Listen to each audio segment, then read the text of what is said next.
February 9th, 1945, 2:30 p.m., Manila, Philippines. Private Cleto Rodriguez crouches behind a pile of rubble 100 yards from the Paco Railroad Station. Bullets crack overhead. Mortar shells explode in the street behind him.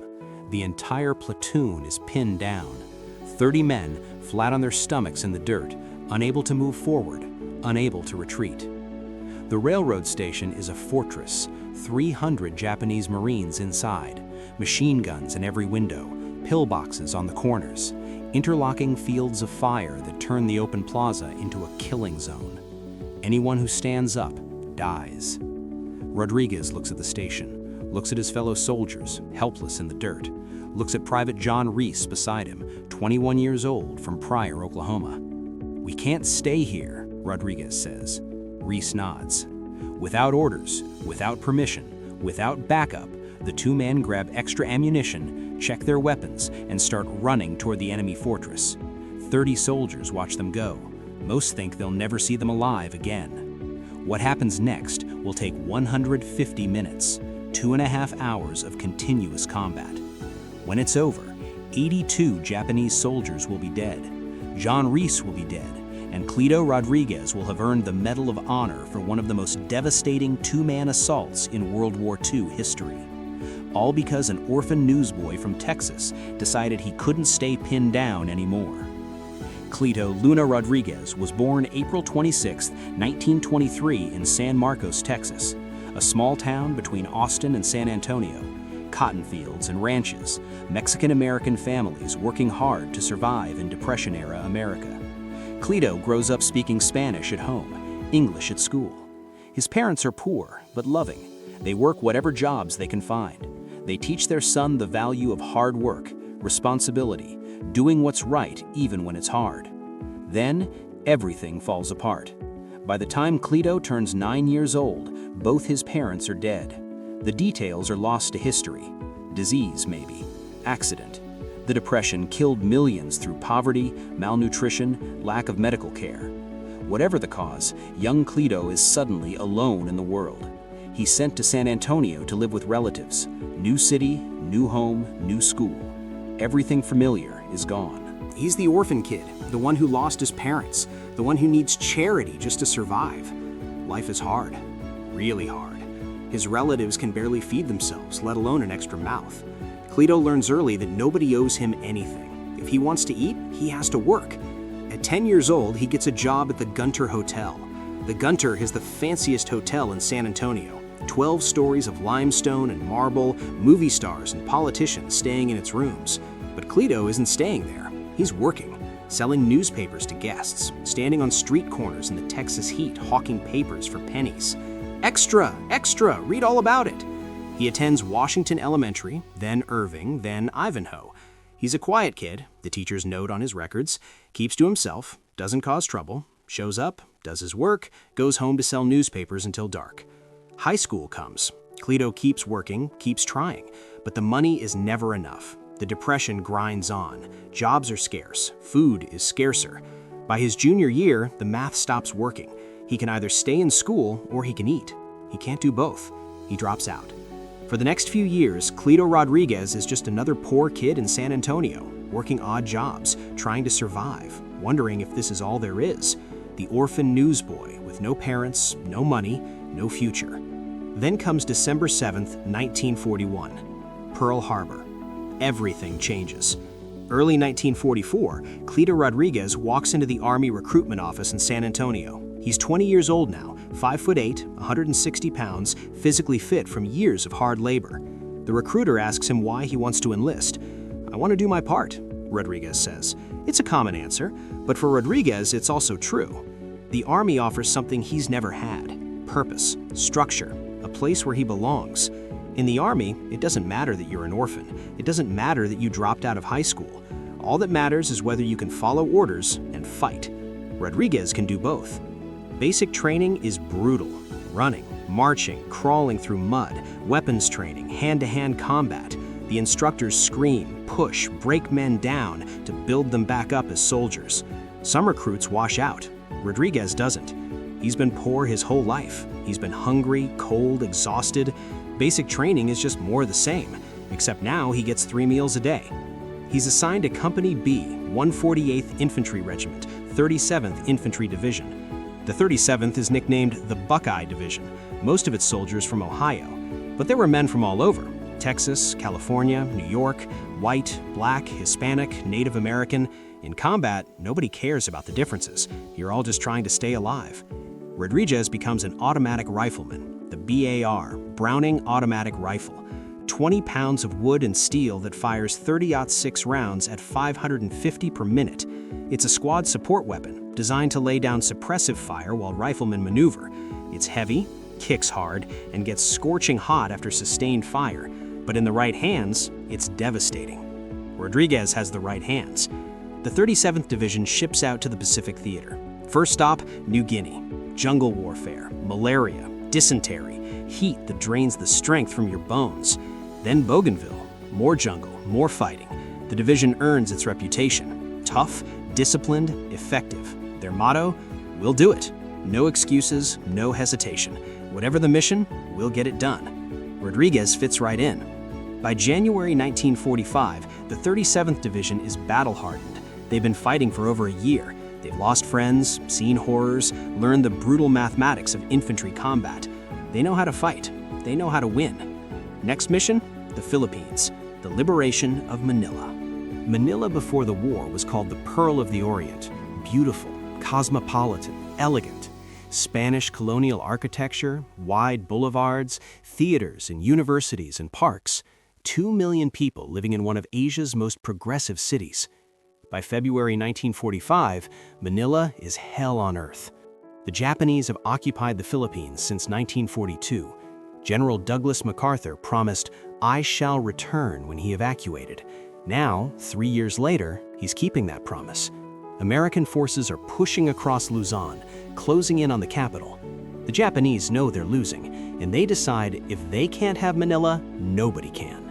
The Japanese Naval Defense Force, 16,000 Marines under Rear Admiral Iwabuchi Sanji, fortifies the city. They turn schools into bunkers, hospitals into fortresses, churches into strongpoints. They've been ordered to fight to the last man. No surrender, no retreat. What follows is one of the most brutal urban battles of World War II. The Japanese don't just fight, they murder. They rampage through the city, massacring civilians, raping women, bayoneting children, burning people alive. Over 100,000 Filipino civilians will die in the Battle of Manila, most of them murdered by the Japanese. February 3, 1945, the 37th Infantry Division enters Manila. The 148th Regiment, Rodriguez's unit, pushes into the Paco district on the south side of the city. Every block is a fight. Every building has to be cleared. The Japanese are everywhere, fighting from basements, rooftops, sewers. The Americans advance slowly, paying in blood for every street. Machine gun fire from hidden positions, snipers killing medics and officers, artillery shells landing in crowded streets. The air smells like cordite, burning buildings, rotting bodies. Rodriguez and his squad fight building to building, clear a house, move to the next one, repeat. It's exhausting, terrifying work. You never know where the next bullet is coming from. Your buddy is talking to you one second, dead the next. You keep moving because stopping means dying. For 6 days, the 148th Regiment grinds forward through Paco, block by block, house by house. The Japanese retreat toward their final defensive positions. One of the strongest is the Paco Railroad Station. The station sits on Plaza de Lao, a broad open square. Before the war, it was elegant. Red tiled roof, arched windows, marble floors. Now, it's a fortress. Sandbags stacked in the windows, machine gun nests on the corners, pillboxes covering the plaza. 300 Japanese Marines inside, with orders to defend it to the death. February 9, 1945. Company B, 148th Infantry gets the mission. Take the station. 2 p.m., February 9, 1945. The company assembles for the assault. 30 men, Rodriguez among them. They've been fighting for a week straight. They're exhausted, dirty, running on adrenaline and determination. But the station has to be taken. The Japanese can't be allowed to hold that position. The plan is simple. Cross the plaza, assault the station, kill everyone inside. The problem is the plaza. It's 100 yards of open ground, no cover, no concealment, just a flat killing zone covered by Japanese machine guns and rifles. 2:15 p.m. The company advances. They make it 20 yards before the Japanese open fire. Machine guns, rifles, the distinctive crack, crack, crack of Japanese Arisaka rifles, mixing with the deeper rattle of Type 92 heavy machine guns. Bullets kick up dirt all around. Men drop, wounded or dead. The company goes flat, crawling, trying to find anything to hide behind. 30 men pinned down in the middle of the plaza. The Japanese have all the advantages: height, cover, ammunition. They can sit in the station and shoot at targets in the open. The Americans can't move forward. Can't retreat. Every second they stay exposed, more men die. The lieutenant is yelling orders. Return fire, suppressing fire on those windows. The BAR teams open up. Rodriguez squeezes the trigger, feels the rifle buck against his shoulder. The BAR makes a distinctive sound, deeper than a rifle, faster than a machine gun. 20-round magazine empties in seconds. He drops it, slams in a fresh one, keeps firing. But it's not working. The Japanese are too well protected. American bullets smack harmlessly into sandbags. The Japanese keep shooting. The company stays pinned. Minutes drag by, feels like hours. Men are bleeding. Ammunition is running low. If they stay here, they'll all die. If they retreat, they leave the wounded behind. If they advance, they die faster. Rodriguez looks at Private John Reese beside him. Reese is 21, quiet kid from Oklahoma. They've been in the same squad for months, fought through New Guinea and Bougainville together. They know each other's families, hopes, fears. They trust each other. "We can't stay here," Rodriguez says again. Reese meets his eyes, nods. They don't ask permission, don't wait for orders. They grab extra ammunition, stuff grenades in their pockets, check their weapons. The lieutenant sees them getting ready. "Rodriguez, Reese, what are you doing?" "We'll do it," Rodriguez says, the division motto, and they run. Two men sprinting across open ground toward 300 Japanese Marines. Bullets snap past them, so close they feel the air crack. Rodriguez zigzags, makes himself a harder target. Reese is right behind him, the two men moving like they've done this 1,000 times. 40 yards, 50, 60. There's a house on the edge of the plaza, a small residential building 60 yards from the station. It's been shot to pieces, walls pockmarked with bullet holes, roof half collapsed. But it has walls, it has cover. Rodriguez dives through the doorway, Reese right behind them. They slam into the floor, breathing hard, hearts pounding. Bullets chew into the walls outside. The Japanese have seen them, they know where they are. "Set up the BAR," Rodriguez shouts over the gunfire. He moves to a window, knocks out the remaining glass with his rifle butt. The station is 60 yards away. He can see Japanese soldiers moving in the windows, manning the machine guns. He can see the muzzle flashes every time they fire. Rodriguez props the BAR on the windowsill, pulls the stock tight into his shoulder and starts firing. The Browning automatic rifle is not a precision weapon. It's a volume weapon. You point it at the general area where the enemy is, and you hose them down with 30-06 rounds. Each bullet hits with 2,700 foot-pounds of energy, enough to punch through sandbags, shatter brick, destroy human bodies. Rodriguez fires in controlled bursts, 3 to 5 rounds, shift, fire again. The BAR kicks hard, but he's used to it. He's fired thousands of rounds in training and combat. His hands know the weapon, know how to control the recoil, when to let off the trigger before the barrel climbs too high. 60 yards away, Japanese soldiers start dying. A Marine moves past a window. Rodriguez fires. The rounds catch him in the chest, blow him backward.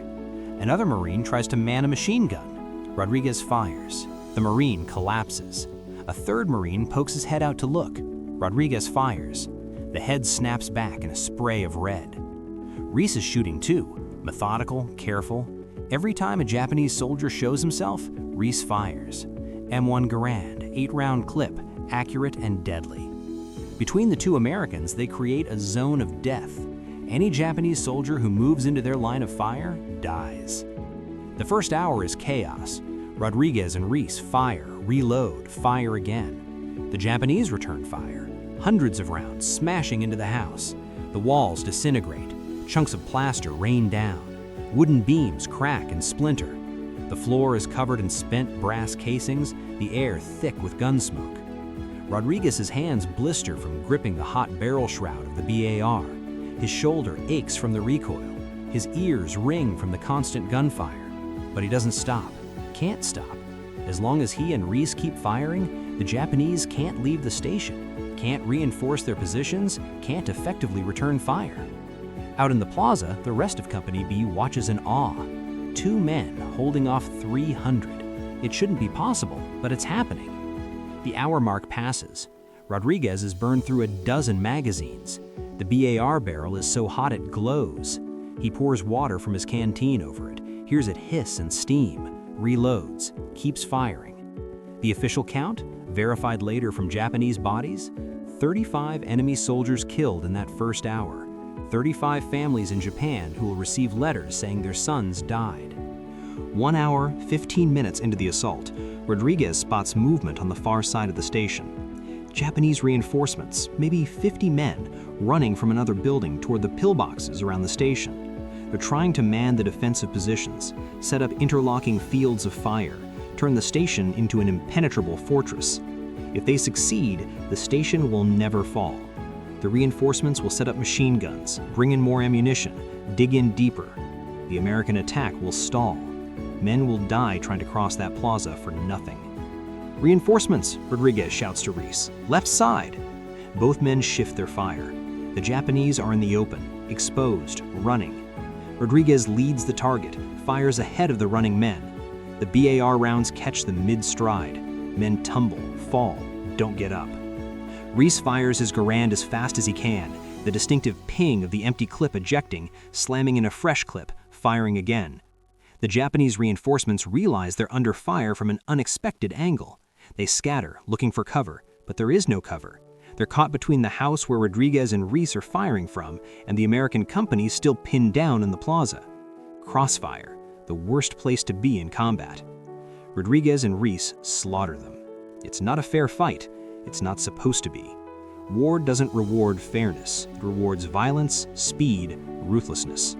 The 2 Americans have all 3. 45 Japanese soldiers die trying to reach the pillboxes. 45 more families receiving letters. The reinforcement attempt fails completely. Inside the station, the Japanese are in chaos. Their commander is screaming orders. They need to kill these 2 Americans. They're destroying the defense. If they're not stopped, the station will fall. The Japanese concentrate their fire on the house.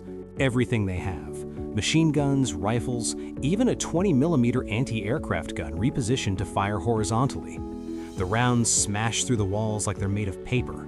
Rodriguez and Reese are forced to move deeper into the house, away from the windows. They're still firing, but less effectively. The situation is degrading, and they're running out of ammunition. Rodriguez checks his pouches. 3 magazines left for the BAR, maybe 60 rounds. Reese has 2 clips for his Garand, 16 rounds. In a sustained firefight against 300 Japanese Marines, that's nothing. "We need to go back," Reese shouts. Rodriguez knows he's right. They've done incredible damage, 80+ Japanese dead. The defense disorganized. But if they stay, they'll die. "Alternate withdrawal," Rodriguez yells. "I'll cover, you move." It's the most dangerous part, crossing that plaza again, this time with the Japanese fully alert. Reese runs first, sprints out of the house. Rodriguez fires the BAR, forcing the Japanese to keep their heads down. Reese makes it 30 yards. "Go!" Rodriguez runs. Behind him, bullets crack past. Ahead, Reese is firing his Garand, providing cover. They alternate, leapfrogging back across the plaza, each man trusting the other with his life. They're almost there, almost safe. Then John Reese gets shot. Rodriguez hears it, a wet thump. Not loud, but unmistakable. He turns. Reese is down. "John!" Rodriguez runs. Bullets kick up dirt around him. He doesn't care. He reaches Reese, grabs him. Blood, so much blood. The round hit Reese in the back, a sucking chest wound. Reese's eyes are open. "Go," Reese whispers. "You have family." Rodriguez wants to argue, but he sees the light fading. "You go first," Reese says. "I'll cover." "Go. Tell them. We did it." The Japanese are closing in. Rodriguez takes Reese's dog tags, grabs his Garand. Reese gives the smallest smile. "We'll do it." Rodriguez runs. He runs like hell itself is chasing him. Behind him, he hears more gunfire. John Reese emptying his pistol, a last act of defiance. Then nothing. Rodriguez crashes back into American lines, sobbing, covered in his friend's blood. Out in the plaza, John Reese lies dead at 21 years old. The attack resumes immediately. The Japanese defense is shattered. Rodriguez and Reese killed over 82 Japanese soldiers, destroyed their command structure. What was an impenetrable fortress an hour ago is now vulnerable. Company B advances. This time, they make it across. Within another hour, the Paco Railroad Station falls. When it's over, Rodriguez sits in the rebel, holding John Reese's dog tags. Around him, soldiers are cheering. Rodriguez feels nothing, just empty. 2 days later, Rodriguez is back in combat. He volunteered for point position, the most dangerous spot. The squad rounds a corner, machine gun fire erupts. Rodriguez doesn't wait for support. He grabs grenades, charges forward alone. He's thinking about John Reese. He reaches the building face to face with 4 Japanese soldiers manning a 20mm gun. Rodriguez throws a grenade, then another. 6 Japanese soldiers dead, the gun destroyed. Rodriguez walks back, covered in blood and dust. The sergeant asks, "Rodriguez, you okay?" Rodriguez doesn't answer, just reloads his DAR. He's not okay, but as long as he's alive, he's going to make sure his friend didn't die for nothing. The Battle of Manila ends March 3rd, 1945. 1 month of brutal urban warfare. 100,000 Filipino civilians dead. 1,000 American soldiers killed. 16,000 Japanese dead. Manila is destroyed. The Pearl of the Orient is rubble and ash. The beautiful Spanish colonial buildings blown apart by artillery. But the city is free. Company B survives with heavy casualties. Cleto Rodriguez is recommended for the Medal of Honor. So is John Reese, posthumously. October 12, 1945, the White House. President Harry Truman stands on the South Lawn. Cleto Rodriguez, now a technical sergeant, stands at attention. He's 22. He survived. John Reese didn't. Truman places the medal around Rodriguez's neck, a 5-pointed star on a blue ribbon. Only 473 were given for World War II. Rodriguez is one of 17 Hispanic Americans to receive it. Reese's parents received their son's medal the same day. Truman shakes Rodriguez's hand. "Your country is grateful," the president says. Rodriguez thinks about John Reese dying, thinks about selling newspapers as a kid, thinks about being an orphan with no future, and somehow ending up here. "I was just doing my job, sir," Rodriguez says. It's what they all say. The world sees a 22-year-old who charged into hell and won. Rodriguez goes home to San Antonio. Parades, speeches, keys to the city. The newsboy who sold papers is now on the front page. He marries Flora Muniz on Veterans Day, 1945. He gets a job with the Veterans Administration, helping others rebuild their lives. But Rodriguez isn't done serving. In 1952, he joins the Air Force for the Korean War. In 1955, he rejoins the Army. He serves through the early years of Vietnam, finally retiring in 1970 as a Master Sergeant. 26 years of military service, 3 wars, multiple decorations. From 1970 until his death, he continues working with veterans, advocating for Hispanic soldiers to get the education and benefits they deserve. He never talks about Manila. When people ask about the medal, he deflects, says John Reese deserved it more. His children grow up barely knowing their father is a war hero. The medal sits in a case somewhere. He doesn't display it. In 1975, the school he attended as a poor orphan is renamed Cleto Rodriguez Elementary School. He tells the kids, "Work hard, stay in school, don't give up." He doesn't mention the medal, just hard work. December 7th, 1990, Pearl Harbor Day. Cleto Rodriguez dies at age 67. He's buried at Fort Sam Houston National Cemetery with full military honors. Hundreds attend, veterans, strangers, family. A year later, a section of U.S. Route 90 is renamed the Cleto Rodriguez Freeway. Most people driving there don't know who he was. They don't know about Manila, or John Reese, or the 82 soldiers killed in 150 minutes. But the story is there, carved in stone and remembered by those who served. The story of an orphan who became everything, the newsboy who became a legend. Heroes don't come from privilege. They don't need wealthy families. Cleto Rodriguez lost everything by age 9. By every measure, he should have been forgotten. Instead, he is immortalized, because when the moment came, when his platoon was dying, Rodriguez stood up. He didn't wait for permission or orders. He looked at John Reese and said, "We'll do it." And they did. 2 men against 300. Impossible odds. No backup. Just 2 soldiers who refused to let their friends die. John Reese paid with his life. Rodriguez paid with memories that would haunt him forever. That's what courage looks like, not fearlessness. Rodriguez was terrified. Every bullet reminded him he could die. But he fought anyway. He kept firing when his hands blistered, kept running when his legs wanted to collapse. President Truman once said he'd rather have the Medal of Honor than be president. He understood.